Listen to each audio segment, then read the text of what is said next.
Hey guys, Mr. Goliath, and we are checking out a website, remove.bg, which will do exactly that. It removes the background. So here's my original picture, and the first thing I did was crop this picture, and you can see that it's much bigger like this. So that's the image that I'm going to use. We want to zoom it in the best we can, and it'll help our resolution later. You'll see what I mean. So now I'm going to click Upload Image. I want to find the one, here's the one where I actually zoomed in.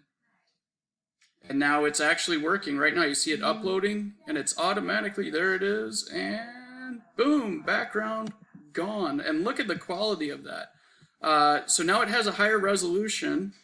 I can hit this. If I hit high resolution, they're going to make you pay. So unless you brought some Bitcoins, just click download. And here's the file right here. And now you're able to access this file. You can upload this to your Google Drive or do whatever you need, and that's how you get access to that. And we can bring this in if we're doing our virtual vacation, and you can also bring this in for your Franken monsters that we're doing as well when we're attaching different pieces of pictures. So there's two great uses. Good luck.